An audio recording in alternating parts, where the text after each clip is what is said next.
Salut, salut tout le monde. Dan Grondin qui vous parle du métier d'élagueur. Un métier que je fais depuis 1997. Les premiers mots qui me viennent en tête, c'est écureuil, singe, acrobate du Cirque du Soleil. Ça, c'est des mots que je dois avoir entendus, des qualificatifs que je dois avoir entendus des centaines et des centaines de fois. Mais ça me fait rire à chaque fois. Et c'est bien mérité parce que on se déplace un peu partout dans la cime des arbres et évidemment, pour ma part, c'est un rush d'adrénaline. C'est un métier qui me passionne.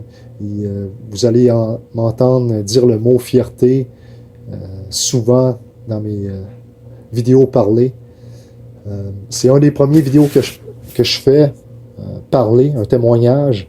Je fais des vidéos d'arboriculture depuis 10 ans, comme il faut. J'en mets sur YouTube. Et petite parenthèse, j'en reparlerai plus des vidéos, mais ma plus grande fierté par rapport aux vidéos, j'ai au-dessus de 350 000 views de tous mes vidéos. Et, ma plus grande récompense, c'est évidemment c'est en français,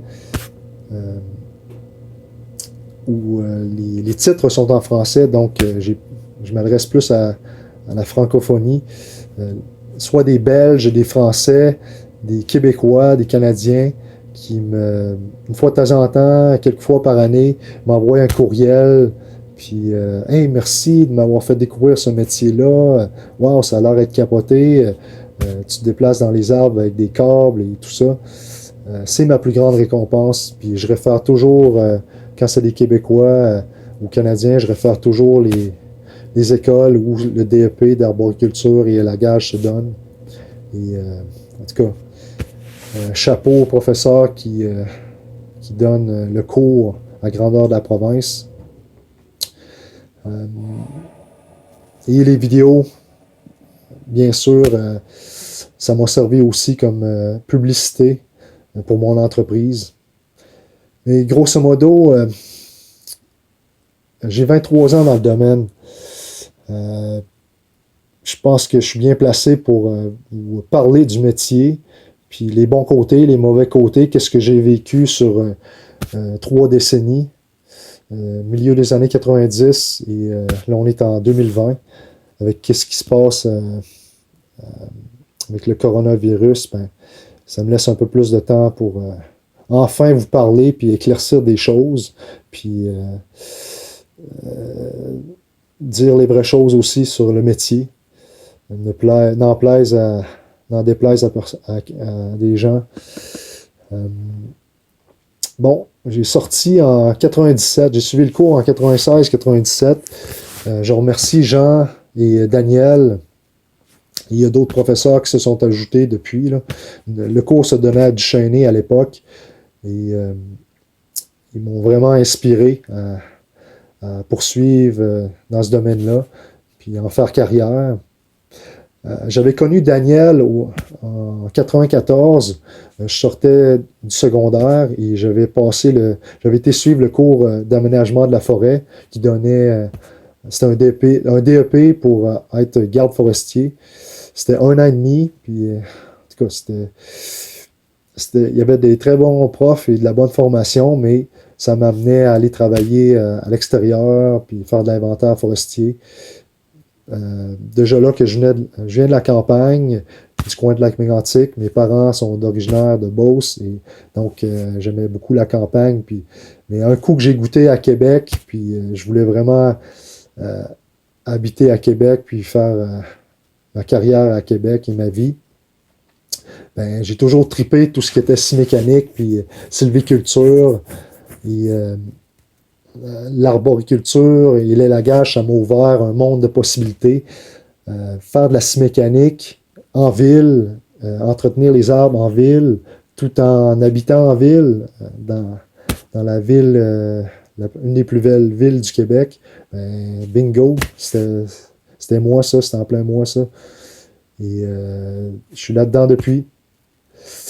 Donc, moi voulant percer dans le domaine, comme un petit fou. Ben, en sortant du cours, début mai, on avait un stage à faire de 2 semaines et ça fonctionne un peu comme ça aussi de nos jours. Ben, tu peux être certain que j'ai donné tout ce que je pouvais durant le stage de 9 à 10 jours. J'étais allé chez Plantago, pour ne pas les nommer. Ils avaient un contrat d'élagage d'arbres adultes dans la ville de Charlesbourg. Et je fais mon 10 jours. Marc-André, le superviseur, et le patron, c'était Germain Chabot, un chic type.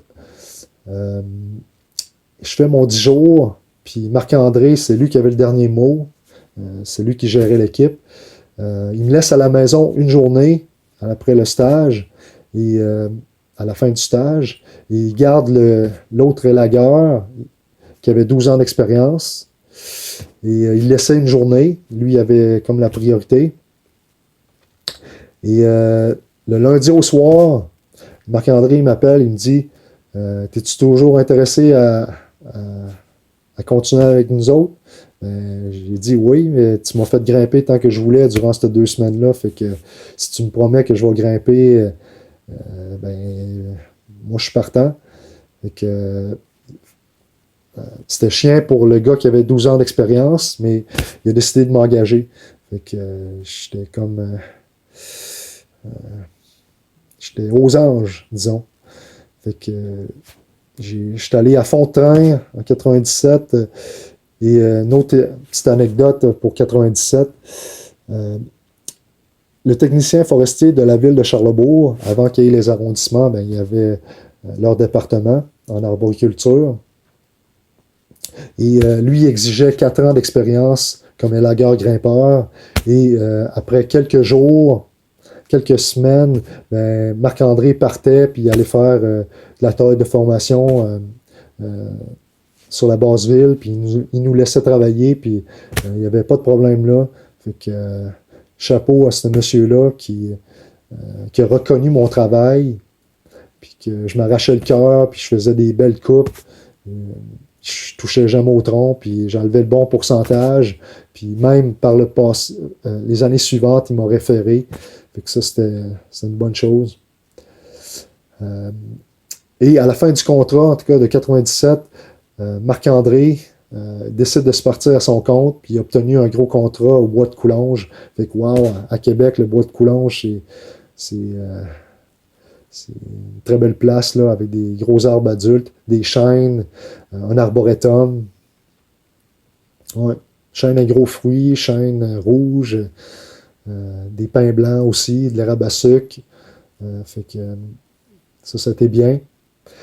L'année se termine, puis là, j'aurais peut-être eu un hiver difficile, mais là arrive le verglas de 98, de janvier 98. Puis là, j'avais peu d'expérience, mais j'étais allé par l'entremise de Marc-André, Service forestier Montréal.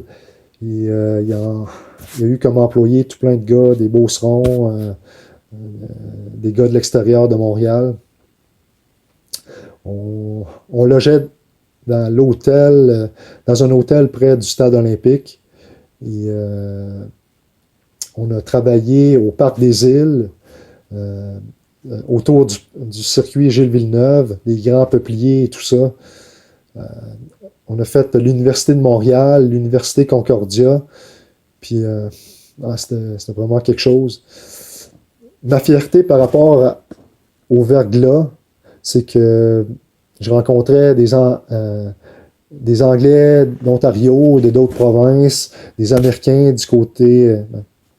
Et eux, ils mettaient les éperons une fois de temps en temps parce qu'il y avait encore des couches de glace. Ma fierté, c'est que même si les autres gars skippaient les grands peupliers deltoïdes, quand je pense au Parc des Îles, et moi j'y allais avec mon 14 pieds, puis en faisant des torsades, puis pas une Moses de fois, j'ai mis les éperons, alors que les autres mettaient les éperons pour élaguer. Fait que, même si aux yeux de certaines personnes, les peupliers, c'est pas du bois de qualité, puis c'est pas du bois noble. Moi, j'ai faisais ces arbres-là et sans mettre d'éperon. Alors, Dans la vie, c'est ça. Ma mentalité à moi, c'est de me donner une éthique personnelle, puis de la respecter. Puis durant ces 23 années-là, je l'ai respecté. Et, en tout cas, un défi que j'ai relevé au verglas. Je suis content d'en avoir fait partie. Et les autres années, je travaillais pour des petites entreprises jusqu'en 2000. Et je vais me souvenir de 99, de 98 au retour à Québec, parce qu'on a fait de la taille de formation. On a élagué à 3 élagueurs, on a élagué 9000 arbres de 13 cm et moins.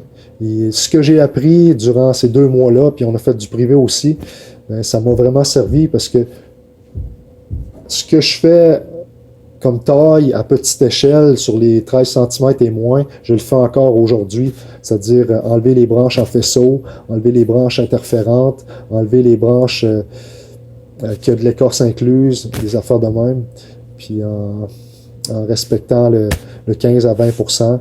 Des fois, tu n'as pas le choix, faire plaisir aux clients, tu vas à 25%, mais fait que ce que j'ai appris en taille de formation, je le réplique en élagage d'arbres adultes.